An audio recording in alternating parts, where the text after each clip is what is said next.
Hey, what's going on everybody? It is Slash687 here, back at it again with another PC related video. Today we have a top 5 GPUs for the money video. So, a lot really hasn't changed since I made my last top 5 GPU for the money video. We're kind of at a stalemate. It's one of those times where Nvidia and AMD really aren't releasing anything new. I did read something about a passively cooled GTX 1050 Ti, which was pretty cool, but other than that, you know, there's not any new releases going on, nothing too crazy. But this video is still going to be a good chance for those of you who are looking for new GPUs to kind of get a good idea of what the best choice for your dollars will be. So let's get into the video. By the way, the Amazon associate links to all these GPUs mentioned in the video are down in the description, and if you use them I get a kickback and it helps the channel a lot. So let's get into the video. So the first GPU I have is the MSI GTX 750 Ti. It is $73 right now here on Newegg. It is a 1GB of VRAM GTX 750 Ti. Uses GDDR5, just, you know, typical things you'd expect. This GPU is pretty old now. It was the first GPU ever based on the Maxwell architecture. It's all the way back to the 700 series. However, it's only $73, and it's much more powerful than the next option that doesn't have a power connector. So like I said, this GPU requires no power connector. You just plug it into your PC, you get up in game as long as it fits into your case and you have a PCIe lane.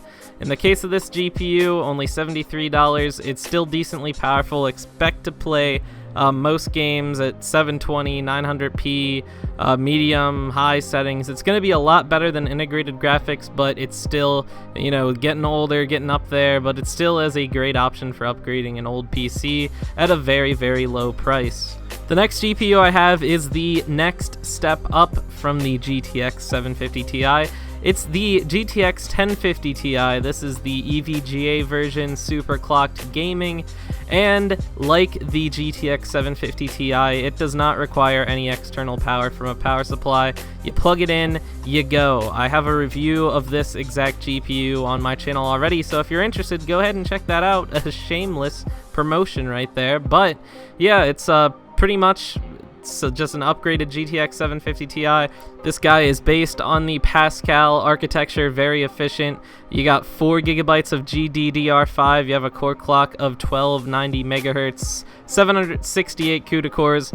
When it comes down to it, if you're looking to upgrade an old PC and you just want to throw a GPU in there and not really worry about it, this is by far the best option. $140, expect to be playing most games, 1080p, medium high settings, a very, very good low budget, low power card.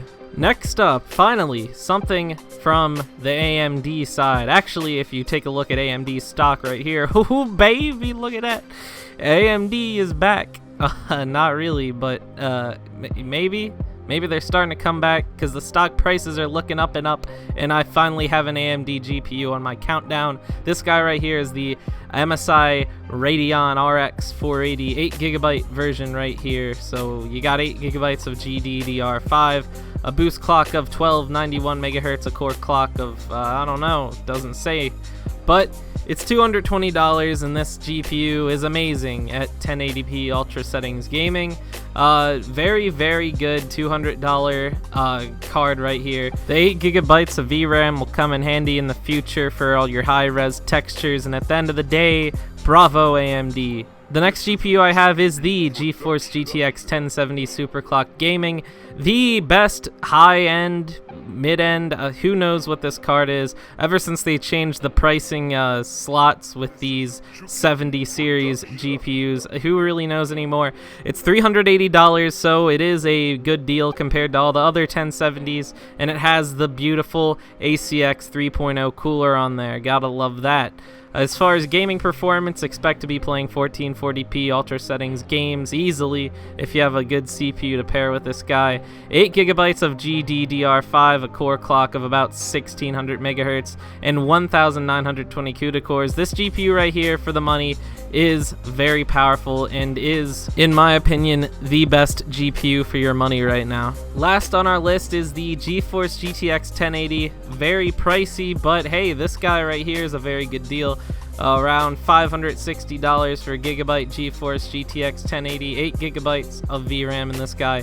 GDDR5X, so you get some fast RAM right there, a core clock of 1632 megahertz, and overall for gaming, you can dabble in 4K with this guy, 1440p ultra, no problemo. Multiple monitors, big screen, boom boom type of stuff right here with this GPU. Great for VR, so if you're actually looking to get into a serious VR setup, you get your HTC Vive and you get this guy right here, and it's a match made in heaven. So it's kind of overkill if you're just looking to play single monitor games, you know, not really crazy high FPS or resolutions. If you're just looking to play on a single monitor, I'm gonna say GTX 1070 is really the most you need. 1080, still a very interesting card, a little bit pricier, but you get to tap into VR, some other things. Very nice GPU right here. So that's gonna end the video, guys. If you liked the video, be sure to leave a like rating. If you didn't, well, go ahead and dislike it. If you're new, subscribe, and if you have any questions, be sure to leave them down in the comments below. I'll personally answer them because that's just the kind of guy I am. Y'all have a great day. Peace.